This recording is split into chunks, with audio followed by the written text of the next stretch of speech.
L'aloe vera, c'est une plante magique. Pourquoi? Parce qu'elle a des effets thérapeutiques très importants qui vont toucher les différentes zones.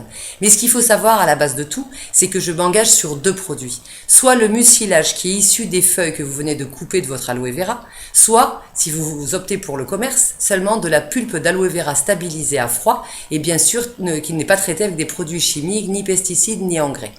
Nous parlons des produits naturels. Il y a eu de nombreuses recherches qui ont été faites donc en Israël, aux États-Unis, en Russie et dans certains pays européens qui ont prouvé que l'aloe vera pouvait nous aider autant au niveau de la santé que du bien-être. Alors, qu'est-ce qu'on peut dire sur l'aloe vera? Les premières choses qui lui ont été reconnues, ça a été sur le système digestif. Elle a une notion apéritive, c'est-à-dire qu'elle va commencer à mettre les organes en route avant même la digestion. Il faut donc tout le temps prendre l'aloe vera 15 à 20 minutes avant chacun des repas afin de profiter donc de tous ces effets thérapeutiques. Et de plus, elle a, grâce à certaines enzymes qu'elle contient, un effet cicatrisant et un effet anti-inflammatoire. Et dans notre société, où nous mangeons des aliments qui ne sont pas forcément très naturels et où nous grignotons surtout énormément, le système digestif est souvent enflammé. Et l'aloe vera va donc prendre toute cette importance. Il est inconcevable aujourd'hui de prendre un complément alimentaire qui ne travaille pas sur la digestion. C'est le domaine qui est le plus touché chez nous et c'est bien sûr, selon beaucoup de médecines traditionnelles, une des zones les plus importantes pour notre santé. Le système digestif est crucial. Si nous digérons bien, nous assimilons bien et donc si nous avons une bonne alimentation, nous sommes forcément dans une santé au meilleur.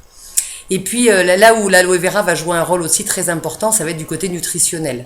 L'aloe vera, c'est seulement 98% d'eau et 2% de substances actives, mais qui sont d'une richesse extraordinaire. Ces 2% de substances actives représentent une multitude de nutriments qui vont travailler en synergie. Nous allons retrouver de nombreux minéraux, oligo-éléments, des vitamines et bien sûr des polysaccharides et des enzymes qui vont faire de l'aloe vera cette plante dont nous manquons terriblement. Là où on peut aussi intervenir, qui est très intéressant, c'est qu'aujourd'hui, toutes les médecines, que ce soit la médecine occidentale ou toutes les médecines traditionnelles, qui vont être de la médecine chinoise, la médecine indienne, etc., vont reconnaître que la stagnation est une des premières conditions de la pathologie. Ce qu'on entend par stagnation, c'est des endroits où ça circule pas très bien. Et ça tombe bien parce que l'aloe vera, elle va activer dans un premier temps le système immunitaire et puis bien sûr le système lymphatique ainsi que le système rénal, le système biliaire, système hépatique. Et là où l'aloe vera est certainement le plus reconnu aujourd'hui, c'est au niveau de l'hygiène et de la dermatologie. Pourquoi ? Parce que l'aloe vera, ayant un pH très proche de celui de notre peau, n'est pas du tout agressive. Et en plus de ça, si nous avons une peau grasse ou une peau trop sèche, que le pH de la peau est un petit peu déséquilibré, ça tombe bien, l'aloe vera va venir le rééquilibrer. Donc nous allons avoir des améliorations sur tout ce qui est peau sèche, bien sûr, sur l'eczéma, sur le psoriasis, sur les urticaires, sur les problèmes de cuir chevelu. Et en plus de ça, toujours avec ces enzymes cicatrisantes et anti-inflammatoires, nous allons avoir des améliorations nettes sur tout ce qui est hydratation de la peau.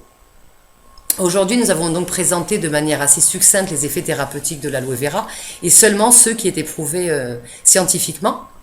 Il faut savoir qu'il y a d'autres études qui ont été faites, qui n'ont pas été prouvées scientifiquement, qui ne font pas donc l'objet d'études médicalement reconnues, mais où des améliorations ont été apportées.